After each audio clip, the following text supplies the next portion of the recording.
It all started about 2 weeks ago. I live alone in a small, one-bedroom apartment on the 3rd floor. The building is old and creaks with every step, but it's cheap, and I've gotten used to the constant noises over time. At least, I thought I had. It was a Wednesday night when I first noticed him. I had just finished washing the dishes and was getting ready for bed. I remember the chill that ran down my spine when I saw a movement in my peripheral vision. At first, I thought it was just a shadow, maybe a bird or something. But then I looked out the window more closely. There he was. A man, or something that resembled one, stood right outside my window. The first thing I noticed was how impossibly tall he was. My apartment is on the 3rd floor, but his face was level with mine, staring right through the glass. His body was wrong. His limbs were long and bent in unnatural angles, like someone had broken them and put them back together in the wrong order. His head was tilted slightly to one side, and his eyes were the worst part. They weren't eyes at all, but 2 black, empty sockets. He had no expression, no mouth, no nose, just those hollow, vacant holes where his eyes should have been. I froze. My heart was pounding so hard I thought it would burst out of my chest. I didn't know what to do.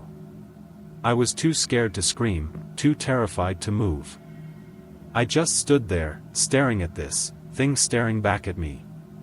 For what felt like hours, we stayed like that, locked in this silent, horrifying standoff. Then, slowly, the twisted man started to smile. It wasn't a normal smile, though. His mouth split open, impossibly wide, stretching from ear to ear, and rows of sharp, jagged teeth gleamed in the dim light. He leaned closer to the window, his face pressing against the glass, leaving a faint smear as his breath fogged it up. Then, just as suddenly as he had appeared, he was gone. One moment he was there, the next, nothing. I stood in stunned silence, unsure if I had just imagined the whole thing. But the smear on the window was still there, proof that I wasn't losing my mind. I didn't sleep that night. Every creak in the old building sent waves of panic through me, and I kept expecting to see his twisted face peering through the window again. But he didn't come back. Not that night, anyway. The next morning, I convinced myself it had been a hallucination, maybe a trick of the light, or the result of too much stress. I went to work, tried to focus, and put the whole incident behind me. But I couldn't stop thinking about it. Every time I closed my eyes, I saw his face, that horrible smile, those black, empty sockets. It happened again the following night. This time, I was prepared. I had my phone in hand, ready to call someone, anyone, if he showed up again. I kept telling myself it wouldn't happen, that I was being paranoid, but deep down, I knew. Sure enough, around midnight, I felt that same icy chill. I turned slowly towards the window, and there he was again. The twisted man, standing outside, staring at me with that grotesque, wide grin. I grabbed my phone and dialed 911. The operator answered, but as soon as I tried to explain what was happening, the call dropped. No signal. I tried again. Nothing. Panic surged through me as I realized I was completely alone. No one was coming to help me. Then, the twisted man moved. He placed one of his long, spindly hands on the window. His fingers were too long, each one bent at odd angles, as if broken. He tapped on the glass, softly at first, then harder, more insistent. Tap. Tap. Tap. I backed away, but I couldn't look away from him. His grin grew wider, stretching impossibly far, as if it was about to split his face in two. Tap. Tap. Tap. And then, a crack. The window splintered under the pressure of his tapping. I stumbled backward, tripping over the coffee table as I scrambled to get away. I ran into the bedroom, slamming the door shut behind me and locking it. I could hear the window shattering in the living room, glass falling to the floor. But the footsteps never came. There was no sound of him entering the apartment. Just silence. I didn't sleep that night, either. I stayed huddled in the corner of my bedroom, clutching a knife, waiting for him to come through the door. But he never did. When morning came, I cautiously stepped out of my room, expecting the worst. The window was shattered, but he was gone. There was no sign of the twisted man, no evidence he had ever been inside. I called the police, but they didn't believe me. They said it was probably just a break-in, a burglar who got scared off. But I know the truth. It wasn't a burglar. It was him. Since then, he's been coming every night. Always the same. He stands outside my window, staring at me with that twisted, unnatural smile. He never tries to break in again. He just watches. I haven't slept in days. I've tried covering the windows, but it doesn't matter. I can feel him out there, waiting, watching. I don't know how much longer I can take this. I feel like I'm losing my mind.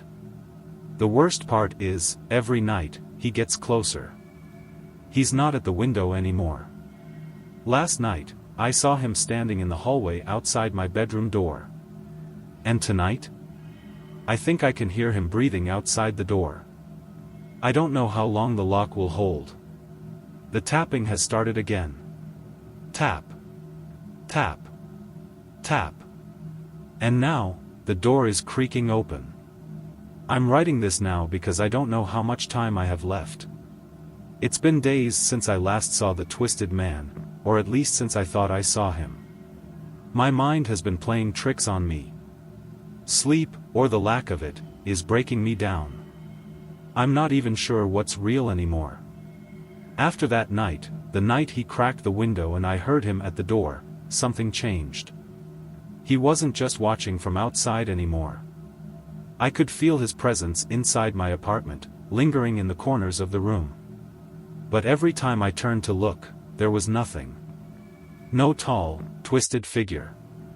No black, empty sockets. Just silence and shadows. But he was there. I knew it. The next few days became a blur. I barely left the apartment, terrified he'd follow me. Work called, friends messaged, but I didn't respond. What would I even say? Sorry, I can't come out, there's a twisted monster stalking me through my windows? They'd think I was insane. I started barricading the doors, shoving furniture against them at night. Every creak of the floorboards, every whisper of wind outside made me jump. But it was the nights, oh, God, the nights, that were the worst.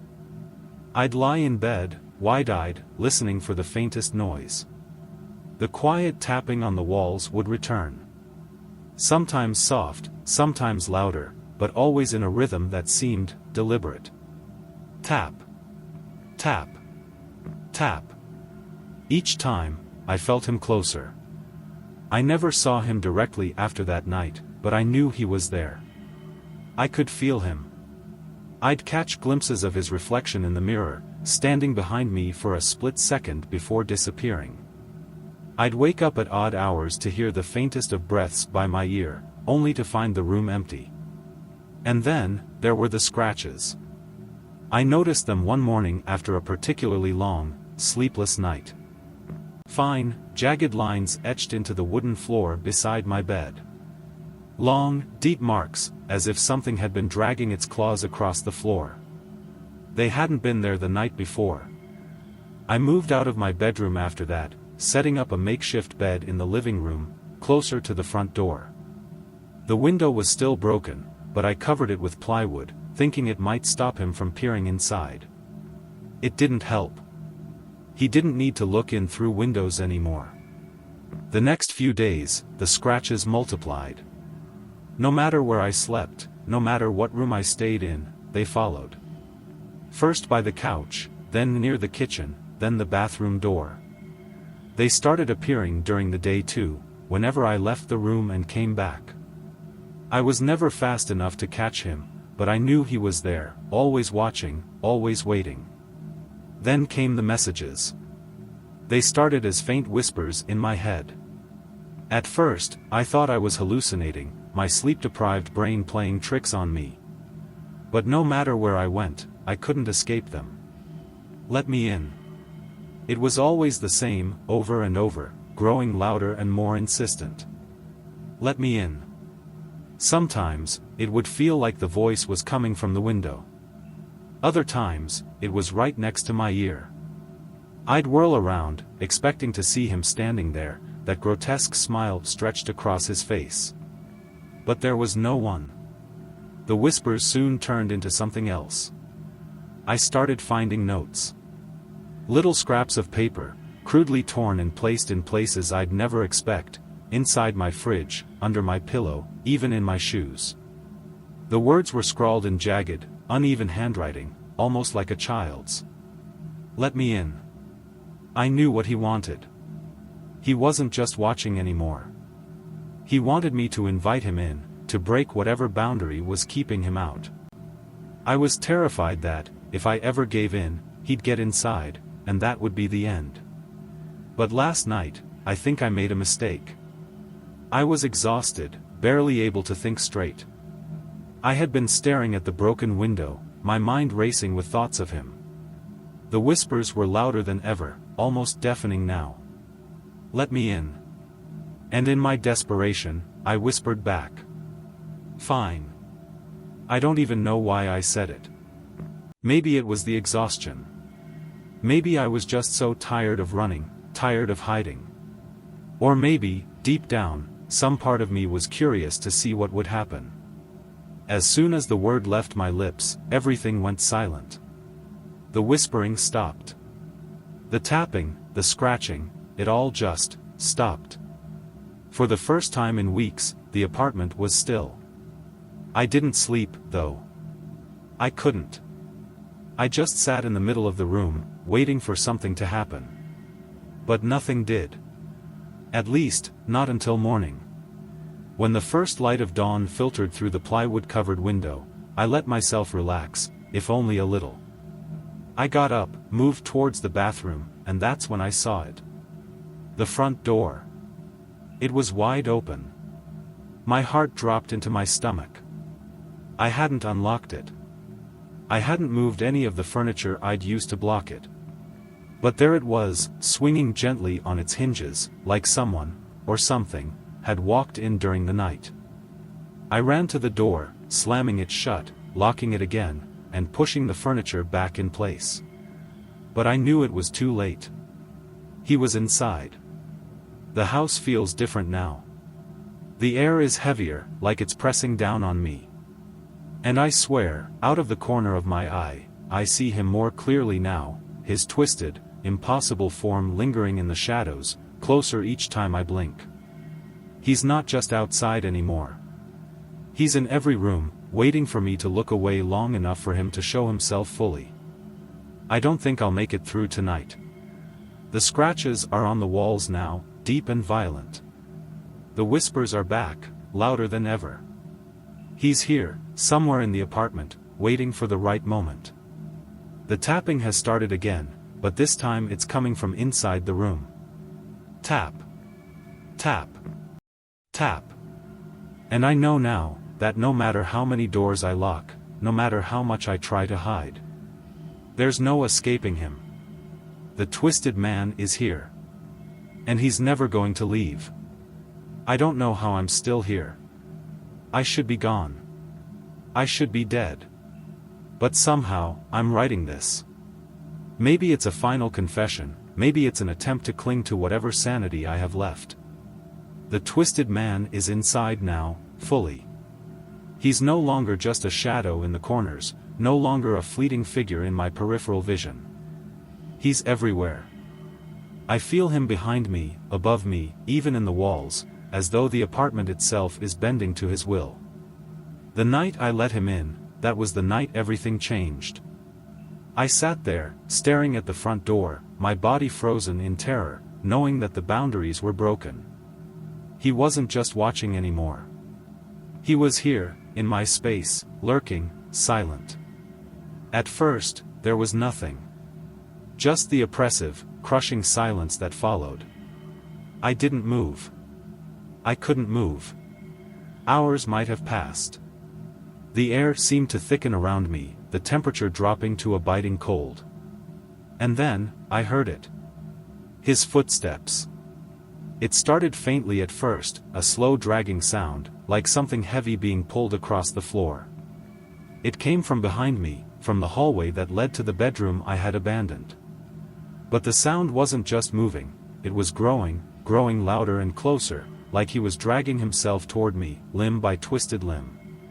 I gripped the knife I'd been holding so tightly my knuckles went white, though deep down, I knew it was useless. What good would a knife do against something like him? Something not quite human?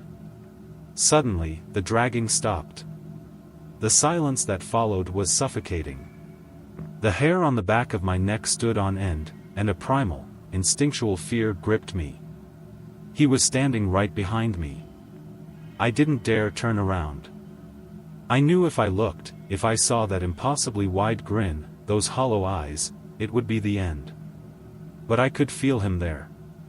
The air shifted, thick and heavy with his presence, the cold seeping into my bones. I could hear the faint, wet sound of his breathing. Slow, deliberate, and too close. I didn't move. But he did. I felt something cold brush the back of my neck, his fingers, long and broken, like brittle sticks bent in unnatural directions. They traced lightly against my skin, sending a wave of nausea through me. My breath hitched, and my whole body stiffened. And then, he whispered. "Thank you." The voice wasn't like before. It wasn't in my head, faint and distant. It was real, raspy, like dry leaves scraping against each other. And it was right next to my ear. I screamed. I couldn't help it. The sound tore from my throat, and I bolted from the chair, crashing into the coffee table and stumbling toward the door. I had to get out. I had to run. But when I reached for the door, it wouldn't open. No matter how hard I pulled or turned the lock, it wouldn't budge. It was like the door had sealed itself shut. Behind me, I heard that soft, horrible laugh, a sound that crawled into my brain and set my nerves on fire. It wasn't the laugh of something alive. It was like the wind moving through dead trees, hollow and empty. I turned, finally, because I had no other choice. And there he was. The twisted man was standing in the center of the room, illuminated only by the faint light filtering in through the cracks in the boarded-up window. His body was as horrific as I remembered, long, unnaturally tall, his limbs bent at wrong angles. His head hung slightly to one side, but those empty, black sockets were fixed on me. And that grin, it stretched wider now, too wide, his jagged teeth glistening, almost like they were growing, extending from his mouth as if they would devour me whole. I backed up, pressing myself against the door, my hands shaking, the knife forgotten somewhere on the floor. What do you want?" My voice was barely a whisper. The twisted man didn't answer with words this time. Instead, he stepped forward, slowly, his movements disjointed and unnatural, like a puppet being pulled by invisible strings. With each step, the room seemed to shrink, the walls pressing in around me. The light grew dimmer, the shadows longer. I could barely breathe. My mind was screaming at me to run, but there was nowhere to go. He stopped inches away from me, towering over me, his face inches from mine. I could smell the decay on his breath, a sickly sweet odor like rotting leaves and earth. His grin grew wider, impossibly wide, until it was the only thing I could see. His teeth, sharp and jagged, gleamed in the dark, and I realized with a sickening certainty that I wasn't going to survive this. But then he spoke again, and the words froze the blood in my veins. Asterisk, you let me in. Now, I'll take what's mine, asterisk. I wanted to scream, to fight, but my body refused to move. The darkness closed in around me, thick and suffocating. I felt his cold, broken fingers wrap around my wrist, the touch sending jolts of pain through my arm. And then, everything went black. I woke up on the floor. The sun had risen, its light filtering weakly through the cracks in the window. The apartment was eerily quiet. No more whispers, no more tapping. I wasn't sure how long I had been unconscious, but I knew something was wrong, something more than before. I wasn't alone. The twisted man was gone, at least physically. But I could still feel him. He was inside me now.